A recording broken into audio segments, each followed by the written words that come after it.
என் நெஞ்சில் குடியிருக்கும்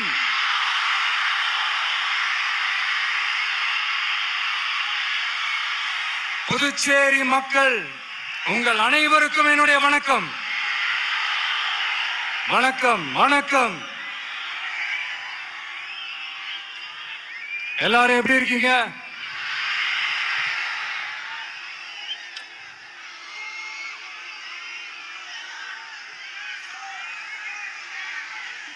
இந்த ஒன்றிய அரசுக்கு தான் தமிழ்நாடு ஒரு தனி மாநிலம், புதுச்சேரி ஒரு தனி யூனியன் பிரதேசம். அவங்களுக்கு தான் தமிழ்நாடு தனி, புதுச்சேரி தனி, இப்படி எல்லாம் இருப்பாங்க. ஆனா நமக்கெல்லாம் அப்படி கிடையாதுங்க. நாமெல்லாம் வேறு வேறு கிடையாது. நாம எல்லாரும் ஒண்ணுதான்.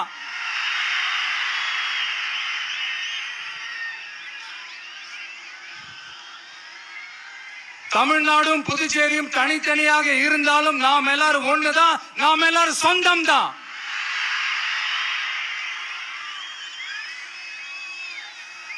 வேற வேற வீட்டுல, வேற வேற ஊர்ல, வேற நாட்டுல, வேற ஸ்டேட்ல இருக்கிறதுனால நாம் எல்லாரும் சொந்தங்கள் இல்லைன்னு ஆயிட முடியுமா? அது எப்படி முடியும்? இப்ப பாத்தீங்களா, ஒருத்தருக்கு ஒருத்தர் பார்த்துக்கும் போது அந்த பாச உணர்வு, அதுதாங்க. அது மட்டும்தான். அது இருந்துட்டாலே போதும், வேற எதுவுமே தேவையில்லை.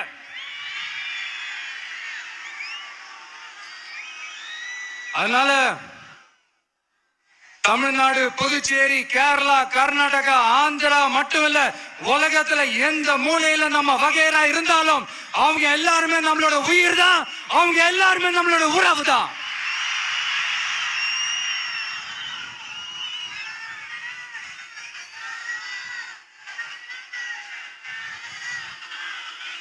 புதுச்சேரினாலே உடனே ஞாபகத்துக்கு வர்றது மணக்குள விநாயகர், அரவிந்தர் ஆசிரமம்,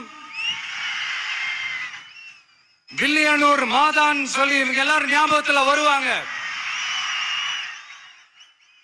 அது மட்டும் இல்ல, மகாகவி பாரதியார் அவர்கள் இருந்த மண், பாவேந்தர் பாரதிதாசன் அவர்கள் பிறந்த மண். அது மாதிரி இன்னும் சிறப்புகளை அடுக்கிக்கிட்டே போலாம். ஆனா அரசியல்னு வந்துட்டா ஒரு முக்கியமான விஷயத்தை பத்தி நம்ம சொல்லி ஆகணும். 1977 புரட்சி தலைவர் எம்ஜிஆர் அவர்கள் தமிழ்நாட்டில் ஆட்சி அமைச்சாங்க. ஆனா அதுக்கு முன்னாடியே 1974லயே இங்க புதுச்சேரியில அவங்களோட ஆட்சி அமைஞ்சது. அதனாலதான் அப்பவே சொன்னாங்க, நமக்காக வந்தவர் எம்ஜிஆர், அவரை தமிழ்நாட்டில் மிஸ் பண்ணிடாதீங்கன்னு நமக்கு அலர்ட் பண்ணதே புதுச்சேரி தான். அப்படிப்பட்ட புதுச்சேரி நம்மளால மறக்க முடியுமா? அது மட்டும் இல்ல, இங்க இருக்கிற மக்கள் தமிழ்நாடு மாதிரியே புதுச்சேரி மக்களும் என்ன கிட்டத்தட்ட ஒரு 30 வருஷமா என்ன தாங்கி பிடிச்சுக்கிட்டு இருக்கிறீங்க.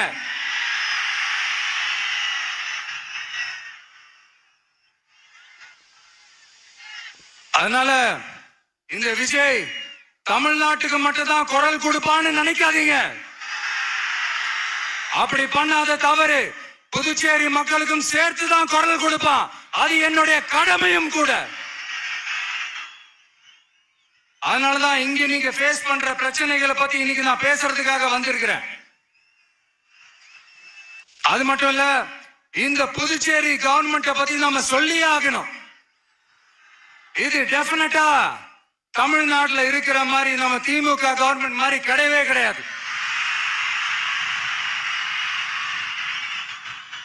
ஏன்னா வேற ஒரு அரசியல் கட்சி நடத்துற நிகழ்ச்சியாகவே இருந்தாலும் அந்த நிகழ்ச்சிக்கு தன்னெழுச்சியா வர நம்ம மக்களுக்கு பாதுகாப்பு கொடுத்து பாரபட்சமே காட்டாம இந்த கவர்மெண்ட் நடந்துகிட்டு இருக்கிறாங்க. அப்படிப்பட்ட இந்த புதுச்சேரி கவர்மெண்ட்டுக்கும் நம்ம புதுச்சேரி சிஎம் சார் அவர்களுக்கும் இந்த நேரத்தில் என்னுடைய மனப்பூர்வமான நன்றிகளை தெரிவிச்சுக்கிறேன். இத பார்த்தாவது தமிழ்நாட்டில் இருக்கிற அந்த திமுக கவர்மெண்ட் கத்துக்கிட்டா நல்லா இருக்கும்.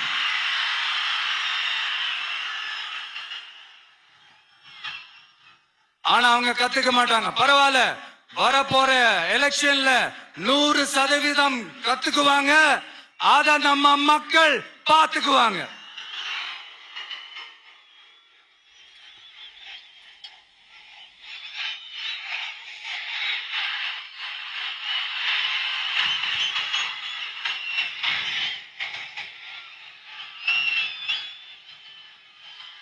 புதுச்சேரியில் இருக்கிற கவர்மெண்டோட கூட்டணி ஆட்சியில இருந்தாலும் புதுச்சேரிய ஒன்றிய அரசு எதிலையுமே கண்டுக்கல என்றது புதுச்சேரி மக்களான உங்களுக்கு நல்லாவே தெரியும். மாநில அந்தஸ்து கோரிக்கையை மட்டுமா கண்டுக்கல, இங்க வளர்ச்சி ஏற்படவும் துணை நிக்கவே இல்லைன்னு கேள்விப்பட்டோம். இந்த புதுச்சேரிக்கு இன்னும் மாநில அந்தஸ்து கொடுக்கல. மாநில அந்தஸ்து வேணும்னு கேட்டு பல முறை சட்டசபையில தீர்மானம் போட்டு ஒன்றிய அரசுக்கு அனுப்பி வச்சுக்கிட்டே இருக்கிறாங்க. இந்த வருஷம் கூட மார்ச் மாசம் 27ஆம் தேதி 2025 அன்னைக்கு ஒரு தீர்மானம் போட்டாங்க. அது மாநில அந்தஸ்து வேணும்னு கேட்டு ஒன்றிய அரசுக்கு அனுப்புற 16வது தீர்மானம். புதுச்சேரி காரைக்கால் பகுதிகளில் மூடப்பட்ட 5 மில்கள், பல்வேறு தொழிற்சாலைகளை மீண்டும் திறக்கிறதுக்கு இதுவரைக்கும் ஒரு துரும்ப கூட கிள்ளி போடல. பல்லாயிரக்கணக்கான இளைஞர்களோட வேலை வாய்ப்புக்காக எதுவுமே செய்யல. இங்க ஒரு ஐடி கம்பெனி உருவாகணும்ன்ற எண்ணமே இல்ல. அத பத்தி யார் பேசினாலும் அது அவங்க காதல விழவே விழல. இங்க ஒரு அமைச்சரை ஊழல் குற்றச்சாட்டுல பதவி விட்டு நீக்கப்பட்டு அந்த இடத்துக்கு இன்னொருத்தரை நியமிச்சு 200 நாள் ஆச்சு. இன்னும் அவருக்கு ஒரு இலாக்காவே தரல. இந்த செயல் சிறுபான்மை மக்களை அவமானப்படுத்துறதுன்னு அந்த மக்களே சொல்றாங்க. புதுச்சேரியோட முக்கிய அங்கமாக இருக்கிற காரைக்கால், மாகே, ஏனாம் பகுதிகளில் எல்லாம் முன்னேற்றமே இல்லைன்னு அந்த பகுதி மக்கள் சொல்லிக்கிட்டே இருக்கிறாங்க.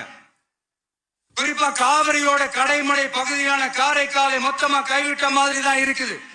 இது எல்லாமே முன்னேற்றம் அடையணும். டூரிஸ்ட் பிளேஸ் ஆன புதுச்சேரியில போதுமான அளவு பார்க்கிங் வசதி இல்ல, போதுமான அளவு கழிப்பறை வசதி இல்ல. இதெல்லாமே மேம்படுத்தணும். புதுச்சேரி கடலூர் மார்க்கமான ரயில் திட்டம் வேணும்ங்கிறது நீண்ட கால கோரிக்கை. புதுச்சேரி மக்களுக்கு ஒன்னே ஒண்ணுதான் சொல்லணும், இந்த திமுகவை நம்பாதீங்க.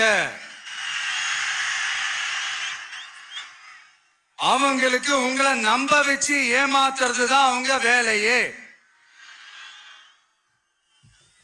நான் சொன்ன பல கோரிக்கைகளை எல்லாம் தீர்த்து வைக்கிறதுக்கு நம்ம புதுச்சேரி கவர்மெண்ட்டுக்கும் அதோட மக்கள் திட்டங்களுக்கும் ரொம்ப அக்கறையா உண்மையா துணை நிக்கிறோம். தமிழ்நாட்டை ஒதுக்குற மாதிரி புதுச்சேரியும் ஒதுக்க கூடாதுன்னு நாங்க கேட்டுக்கிறோம். கிட்டத்தட்ட 20 லட்சம் பேர் வாழ்ற யூனியன் பிரதேசமான புதுச்சேரி மத்திய நிதி குழுவில் இடம்பெறவில்லை. அதனால் மாநிலங்களுக்கான நிதி பகிர்தல் அடிப்படையிலும் யூனியன் பிரதேசங்களுக்கான நிதி பகிர்தல் அடிப்படையிலும் புதுச்சேரிக்கு நிதி ஒதுக்கப்படுவதில்லை. அதனால ஒவ்வொரு ஆண்டும் புதுச்சேரிக்கு தோராயமாகவே மத்திய அரசு நிதியை விடுவிக்கிறது. அந்த நிதியும் அரசு ஊழியர்களின் சம்பளம், ஓய்வூதிய தொகை உள்ளிட்ட திட்ட செலவுகளுக்கே சென்று விடுவதால் மீத தேவைக்கு வெளிச்சந்தையிலும் கடன் பத்திரங்களை கடன் வாங்குகிறது புதுச்சேரி. இந்த நிலைமை மாறணும்னா ஒரே வழி, மாநில அந்தஸ்து நம்ம புதுச்சேரி மக்களோட பல்லாண்டு கால கோரிக்கை. புதுச்சேரிக்கு போதுமான நிதி வரத்து இல்லாததுனால வெளியே கடன் வாங்க வேண்டியதா இருக்கு. புதுச்சேரியோட கடனை குறைச்சு தற்சார்பு பொருளாதாரத்தை வளர்த்தெடுக்க திட்டங்கள் வகுக்கப்பட வேண்டும். மாநில அந்தஸ்து வாங்கினா மட்டும் போதாது இல்லையா, தொழில் வளர்ச்சியும் தேவையாச்சே. புதுச்சேரி தென்னிந்தியாவின் முன்னணி இண்டஸ்ட்ரியல் ஹப்பாக மாற்ற எல்லா முயற்சிகளும் எடுக்க வேண்டும். இந்திய அளவில் ரேஷன் கடைகளே இல்லாத மாநிலம் புதுச்சேரி தான். ஏழை எளிய மக்களுக்கு வாழ்வாதாரமே ரேஷன் கடைகள் தான். மற்ற மாநிலங்கள்ல இருக்கிற மாதிரி இங்கேயும் அரிசி, சர்க்கரை, பருப்பு, கோதுமை, எண்ணெய்னு அனைத்து பொருட்களும் வழங்கும் முறை சீராக்கப்பட வேண்டும். கடைசியா மீன் பிடிக்க செல்லும் காரைக்கால் மீனவர்களை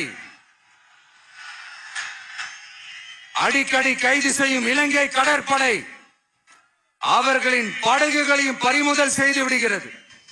அதனால் நீண்ட போராட்டங்களுக்கு பிறகு அவர்கள் விடுவிக்கப்பட்டாலும் படகுகள் கிடைக்காததால் கடும் மோசமான நிலைக்கு தள்ளப்படுகின்றனர்.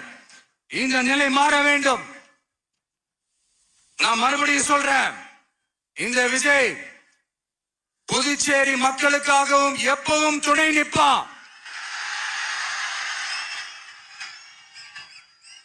வரப்போற புதுச்சேரி தேர்தல் களத்துல நம்மளுடைய தமிழக வெற்றி கழகத்தின் கொடி பட்டொளி வீசி பறக்கும்.